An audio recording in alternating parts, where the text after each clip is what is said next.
저희가 이제 해외 주식에 대한 말씀을 드리려고 하는데 해외 주식은 사실 미국 주식이 대부분이긴 해요. 근데 오늘 저희가 드릴 말씀은 미국하고 중국, 일본께까지 말씀을 드릴 텐데 관점은 비슷합니다. 이 제목 보시는 것처럼 뭐 쫓는 자와 쫓기는 자, 안보와 기술 이렇게 생각해 보시면 지금 글로벌 뭐 정치 상황, 경제 상황하고 딱 맞는 제목이 아닐까 싶어서 저희가 요거를 선정을 해봤고요. 뭐 요거 보시면 이제 이분들이 어떤 얘기를 하겠다 이런 생각을 하실 수가 있을 것 같아요. 자, 그래서 저희가 이제 생각해 본 거는 평균 회귀하고 엔트로피 증가라는 제목으로 위에 타이틀을 달아봤는데 아마 오후부터 많은 얘기 들으셔가지고 뭐 이게 사실 섹터별로도 산업별로도 시장 뭐 여러 가지 말씀드려서 생각이 잘 안 날 수 있는데 자, 해외 주식 저희는 이제 생각을 좀 모아서 여기 보시면 장표에 보시면 일단은 저희가 AI 그쵸, AI 빼놓고 얘기할 수가 없어서 AI에 대한 얘기를 드릴 거고요. 두 번째는 그 옆에 이제 로봇이 있습니다. 예, 로봇. AI와 연결시켜서 로봇 말씀드릴 거고, 그 다음에 중국은 이게 자동차인데 자동차 중국의 전기차는 BYD잖아요. 근데 여기 자동차 위에 그 로고를 보시면 파웨이예요. 파웨이. 예, 파웨이에서 자동차를 만든다라는 관점에서 말씀을 드릴 거고요. 관련해서는 샤오미도 자동차 공장을 북경에 짓고 있다는 기사가 또 났어요. 예, 이런 것들 한번 기억해 보시고, 그다음에 일본에서는 공급망 개편을 또 말씀드릴 거예요. 그래서 공급망 개편 이 세 가지 미국, 중국, 일본의 키워드를 좀 기억해 주시면 좋을 것 같고요. 먼저 올라가네요. 네, 그다음에 뭐 미국과 중국의 뭐 전략적 경쟁 관계라고 여기 써 있어서요. 한번 같이 보시고, 그다음에 또 기술 패권 관련해서는 디리스킹, 뭐 디커플링이라고도 하죠. 네, 이런 것들에 대해서 고민을 해보고 있고, 그다음에 사이버 어택 이것도 사실 저희가 여기서 심도 있게 다루진 않았지만 아마 중요한 이슈가 될 수도 있을 거라고 생각을 하고 있습니다. 그리고 지정학적인 긴장 이슈도 계속 되겠죠. 먼저 저희가 이제 민 리버전 관점에서 생각해 보면 이 금리가 결국은 내려올 거잖아요. 이어서 저희 강승원 연구원님 앉아 계신데 내년에 최소 75bp 이상 인하할 거다라고 저는 우리 강승원 연구원님과 커뮤니케이션 하고 있고 아마 뭐 베이스 시나리오로 100bp 인하를 이렇게 말씀하실 것 같아요. 예, 제가 다 보고 외웠습니다. 네.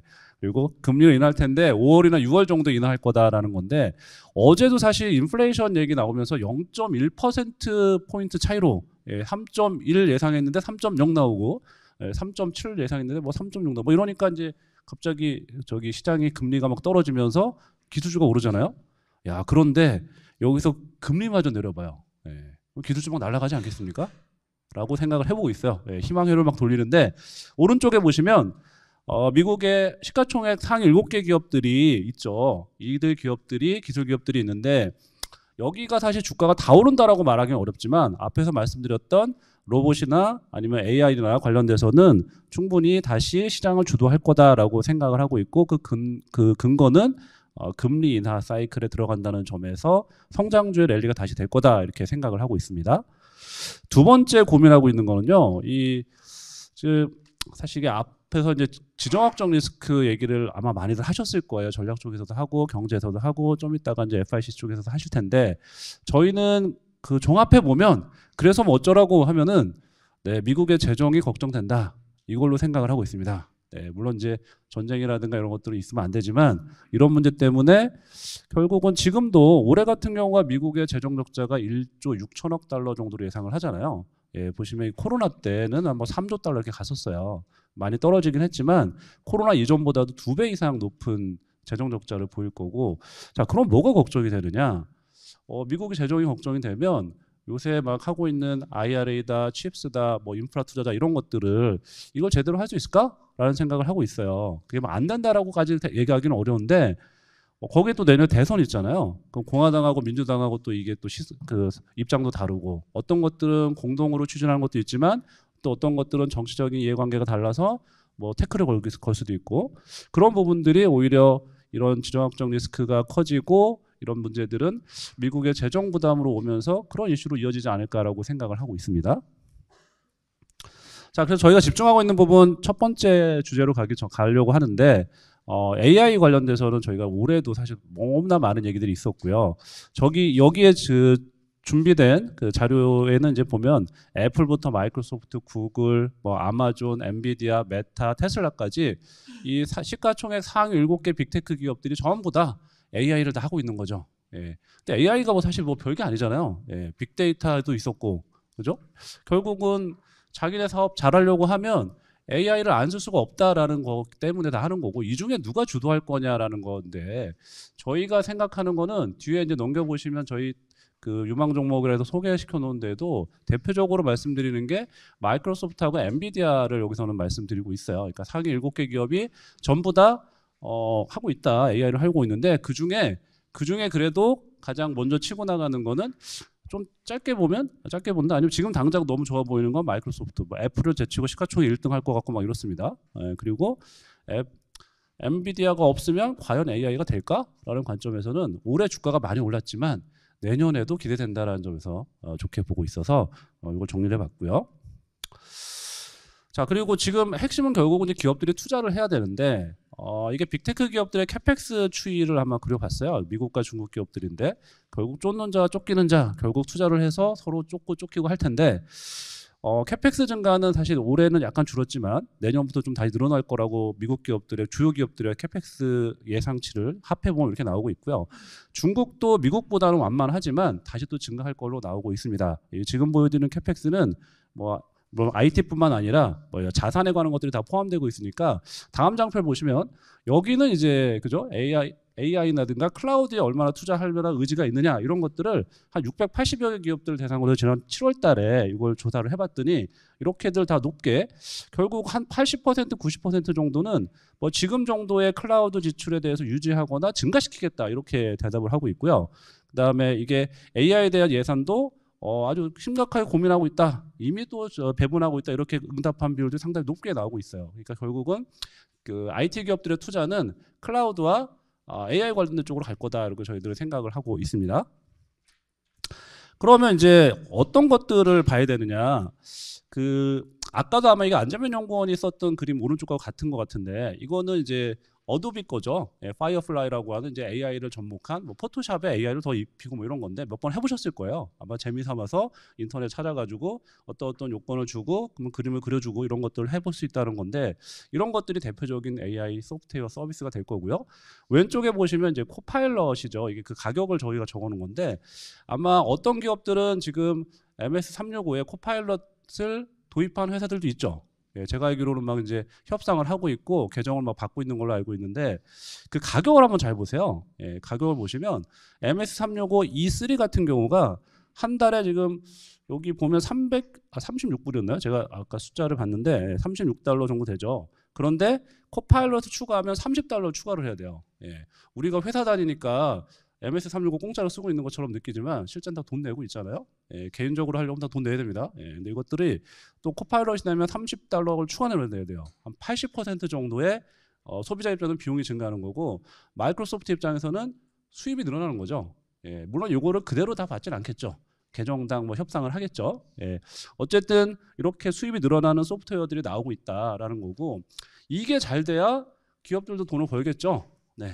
그래서 다음 장표 보시면 결국은 이 왼쪽에 보면 피라미드가 있잖아요. 예, 밑에 이제 반도체 칩부터 시작해서 클라우드, 그다음에 뭐 라지 랭귀지 모델, 그다음에 어플리케이션까지 차근차근 올라오는 베이스들이 구조가 싹 쌓여야 되는데 결국은 어플리케이션을 사용하는 엔드 유저에서 만족을 해야 돈을 지불을 할 거고 그 돈을 가지고 클라우드 또 투자를 하고 반도체를 사고 이런 선순환 구조가 생기겠죠.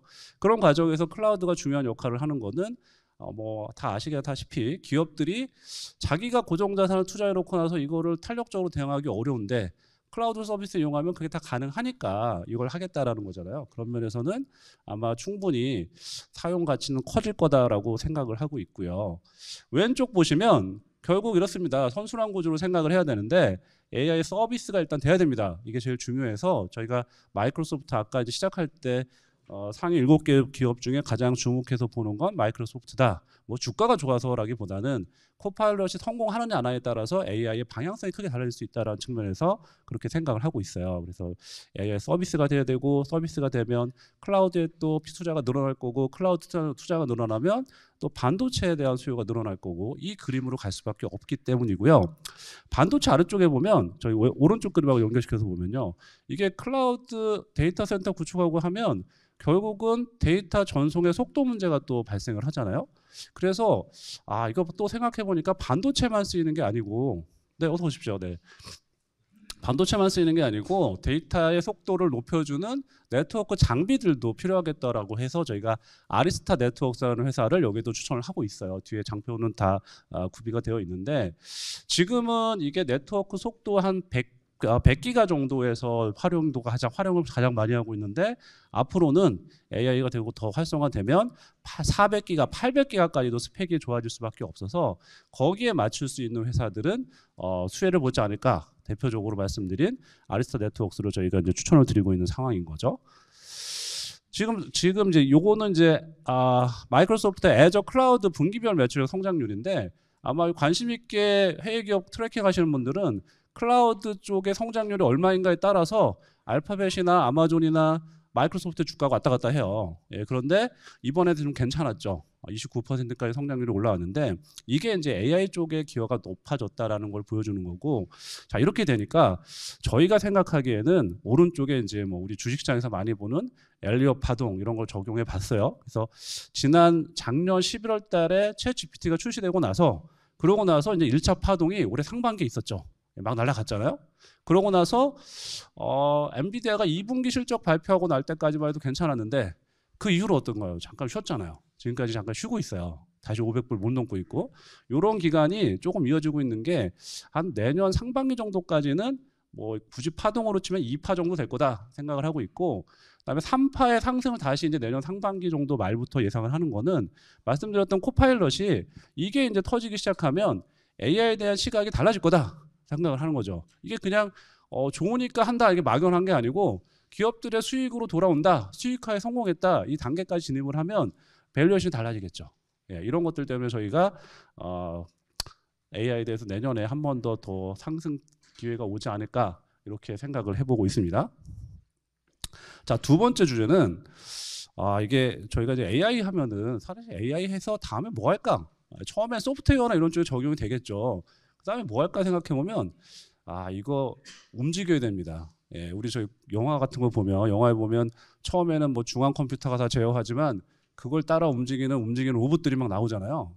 예, 이게 나와야 돼요. 그래서 저희가 생각하는 건 이제 요걸 또 관심을 갖고 보고 있는데 이게 좀 다릅니다. 이 일단 요거부터 먼저 보여드리죠. 지금 보시는 장표는 아까 이제 제가 뭐 쫓는 자, 쫓기는 자 이런 말씀을 그 배경으로 말씀을 드렸는데 또 사실 미국과 중국 얘기를 또 해보면 그쪽 왼쪽에 보시면 미국은 제조업 비중이 계속 떨어지고 있고 중국은 올라가고 있어서 전 세계에서 차지하는 중국의 제조업 비중이 30%를 넘었다라는 게 미국이 제조업 육성을 하겠다라는, 갑자기 또 얘기가 좀 다릅니다. 잘 따라오세요. 그런데 어쨌든 미국이 제조업 비중이 GDP에서 11%밖에 안 돼요. 예, 그걸 키우려고 하는 건데, 자 그러려면 공장 투자를 하고 있잖아요. 예, 공장 투자를 하는데 사람도 인건비가 비싸고 말도 잘 안 듣죠. 예, 파업도 하고 결국 그 공장도 다 자동화 될 텐데, 공장 자동화 하면요 사실 우리가 생각나는 기업들은 파낙, 야스카와 이런 것들이에요. 그런데 올해 주가 안 좋았어요. 해외 주식 하시는 분들은 아실 것 같은데 화낙이나 야스카 주가가 별로 안 좋았어요. 왜 안 좋았어요? 중국 때문에. 중국 때문에 안 좋았죠. 그래서 결국은 이제 그런 쪽이 아니고 저희가 생각하는 거는 그 협동 로봇을 먼저 생각을 하고 있어요. 그래서 일단 이 그림을 보시면 왜 오른쪽에 보시면 협동 로봇과 풀필먼트, 그다음에 휴머노이드 세 가지 관점에서 로봇도 생각을 하고 있는데, 제가 들어오기 전에 레인보우 로보틱스의 주가를 봤더니 시가총액이 3조더라고요. 3조. 예. 매출액이 얼마인지 봤더니 굳이 안 말씀드릴게요. 이게 제가 괜히 그 안티 이런 건 아니기 때문에 얼마 안 되죠, 그죠? 예. 밸류에이션 봤더니 PER이 360배예요. 예. 그렇습니다. 그런데 3조예요. 근데 미국의 기업 중에 테라다인이라고 있는데 뒤에 찾아보면 있으세요. 거기 시가총액이 한 130억 달러 정도 합니다. 예. 근데 매출액이 한 30억 달러 정도 해요. 300억 달러 정도 합니다. PER이 30배예요. 물론 이제 로봇 비중이 한 15% 되니까 그 순수하게 로봇만 한다고 할 수는 없는데 우리가 관심 가졌던 삼성전자가 투자하면서 관심 가졌던 레인보우 로보틱스에 비추어 보면 협동 로봇 쪽에서 가장 가능성 있는 기업이 그런 쪽이 아닐까 생각을 하고 있고, 말씀드렸듯이 그런 화낙이나 야스카와가 하고 있는 이런 쪽은 산업 투자가 막 이루어져야 되는데 이런 협동 로봇 쪽은 어떤 공장을 짓고 나서 인력을 고용하고 이런 단계에서 필요한 건데, 이게 아마 미국 쪽에서 아마 그 공장을 짓고 나서 기계를 투입하고 생산을 시작하는 단계에서는 많이 수요가 되지 않겠나 생각을 해서 저희가 좋게 보고 있고, 이게 이게 협동 로봇이네요. 네. 내용을 같이 보시면 될 것 같고요. 두 번째 보는 게 이제 풀필먼트인데, 여기 이제 아마존 얘기를 또 안 할 수가 없어요. 그러니까 아마존이 우리가 주문을 하면 그 주문하고 배송하는 과정에서 한 75%의 그 과정에서 로봇이 자동화가 관여한다고 해요. 그러니까 지금 그림에 보시는 거는 맨 첫 번째 그림은 이제 분류하는 로봇, 가운데 있는 그림은 이동시키는 로봇, 그러니까 운반하는 거죠. 그다음에 오른쪽에 있는 거는 이건 이제 이족 보행하는 로봇인데 사람 따라다니면서 막 일을 합니다. 그러니까 이게 결국 우리가 로봇 같은 것도 생각하면 더 다음 단계 휴머노이드긴 한데, 그 전 단계로 사람과 매우 비슷하게 일할 수 있는 애들이 물류센터에 이미 있어요. 그래서 우리 뭐 저희 그 알바하는 친구, 뭐 이렇게 대학생들 알바하고 이런 거 보면 물류센터 가서 막 하잖아요. 앞으로는 그럴 일이 별로 없을 것 같아요. 예. 그리고 세 번째는 휴머노이드인데, 이건 사실은 되게 시간이 많이 걸릴 거예요. 그래서 당장은 이게 뭐 돈이 되거나 이럴 것 같지는 않지만 결국은 방향성은 이리로 갈 거라고 생각을 합니다. 그래서 아주 초장기로 투자하실 분들은 결국 휴머노이드 누가 잘하냐 이거 생각을 해보셔야 되는데요. 여기는 이제 옵티머스만 저희가 그려놨는데, 이거 말고도 뭐 소피아라든가 아메카 이런 것들 찾아보면 상당히 뭐 말도 여러 가지 하고 뭐 표정도 짓고 이런 재밌는 동영상들이 많이 있으니까 그것도 찾아보시면 좋을 것 같아요. 그래서 저희가 이제 미국 쪽에서는 두 가지 관점에서 AI하고 로봇 쪽에 관심을 갖자는 말씀을 드렸고요. 다음 이슈는 지금 시간이 2분 남은 건가요? 네. 죄송합니다. 제가 준비한 내용이 빨리빨리 말씀드릴게요. 미국은 저희가 요건 좀 패스를 하고요. 이 내용들은 패스하고, 자 이걸 보여드릴게요. 그러니까 중국은 지금 대외 환경이나 이런 것들은 이미 다 알고 계시잖아요. 뭐 미중 간의 정상회담을 할 거고 대만하고 이슈도 있고 막 미국 대선도 있고 막 이래요.